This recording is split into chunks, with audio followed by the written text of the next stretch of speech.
இந்திய நாட்டுடைய மிகப்பெரிய ஊடகங்கள் இங்கு மறுசீரமைப்பில் எந்தெந்த தொகுதிகள் குறைகிறது என்பதற்கான அறிக்கைகளை வெளியிட்டு விவாதித்துக் கொண்டிருக்கின்றார்கள்.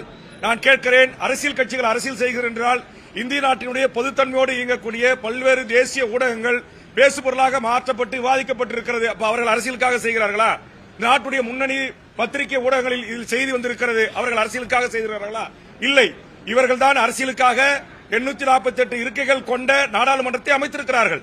இவர்கள்தான் மாநில மக்களின் உரிமைகளை பறித்து இன்றைக்கு உத்தரப்பிரதேசம், மத்திய பிரதேசம், பீகார் போன்ற வட இந்திய பாரதிய ஜனதா அதிகமுள்ள மாநிலங்களில் நாடாளுமன்ற உறுப்பினர்களை எண்ணிக்கை அதிகமாக்கி தந்தோண்டித்தனமான சட்டங்களை நாளைக்கு மாட்டு சாணத்தையும் மாட்டு மூத்திரத்தையும் இந்த நாட்டு இந்து மக்கள் ஏற்றுக்கொள்ள வேண்டும் என்கிற சட்டத்தை இயற்றினாலும் கூட ஆதரிக்கக்கூடிய வலுவான நாடாளுமன்ற உறுப்பினர்கள் தன் பக்கம் இருக்கிறார்கள்.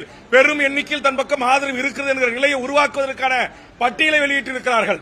வேண்டுமென்றால் அந்த பட்டியலை நான் இங்கு வாசிப்பதற்கு தயாராக இருக்கிறேன். ஆக இது இன்றைக்கு தமிழ்நாட்டில் பல்வேறு ஊடகங்களில் வந்த செய்தி.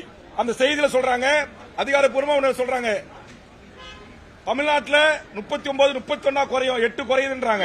ஆந்திர பிரதேசத்தில் 42, இன்றைக்கு 34, 8 குறையுதுன்றாங்க. அதே மாதிரி கேரளாவில் 8 குறையுது. அதே மாதிரி வெஸ்ட் பெங்கால்ல 4.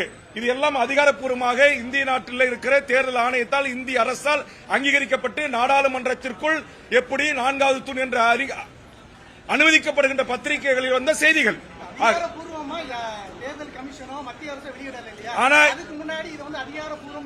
அப்ப பத்திரிகையில் இருக்கிற பத்திரிகை ஊடக நண்பர்கள் அதிகாரமற்ற செய்திகளை தான் இந்திய நாட்டு மக்களுக்கு உருவாக்குறீர்களா? எங்களுடைய செய்தி இந்த நாட்டுடைய ஊடகங்கள், பத்திரிகைகள், முக்கிய ஊடகங்கள் ஒன்றிய அரசின் சார்பாக வெளியிட்ட செய்திகளினுடைய கசிவின் காரணமாக வெளியிடப்பட்டிருக்கிறது. அது உண்மை. அதனால்தான் அவங்க ஏற்கனவே 3 திட்டமிட்டு நாடாளுமன்ற உறுப்பினர்கள் எண்ணிக்கை உருவாக்கியிருக்காங்க. அது என்ன நாடகமா? ஆக ஒன்றிய அரசு தயாராகிவிட்டது. தமிழ்நாடு, கேரளா, ஆந்திரா உள்ளிட்ட தென் மாநிலங்களுடைய ஆதரவு இல்லாமல் இந்திய நாட்டின் இரு அவைகளும் தனக்கான திட்டங்களை, சட்டங்களை கொண்டு வந்து நிறைவேற்றிக் கொள்வதற்கான நாடாளுமன்ற உறுப்பினர்களை எண்ணிக்கை உயர்த்துவது முடிவு செய்து விட்டார்கள். அந்த முடிவை முறியடிப்பதற்காக தென்னிந்தியாவின் குரலாக நம்முடைய தமிழ்நாடு முதலமைச்சருடைய குரல் ஓங்கி ஒலித்திருக்கிறது. நாங்கள் பல்வேறு அரசியல் கட்சி தலைவர்கள் இன்றைக்கு தென்னிந்திய மாநில முதலமைச்சர்களை கொண்டு மாண்புமிகு முதலமைச்சர் அவர்களை சந்தித்து இதற்கான தென்னிந்திய மாநில முதலமைச்சர்களோடு கூட்டம் நடத்தி உரிய அழுத்தத்தை தந்து எப்பேற்பட்டாவது தடுத்து நிறுத்த வேண்டும் என்கிற முடிவை எடுக்க வேண்டும் என்று இந்த அனைத்து கட்சி கூட்டம் வலியுறுத்தி இருக்கிறது.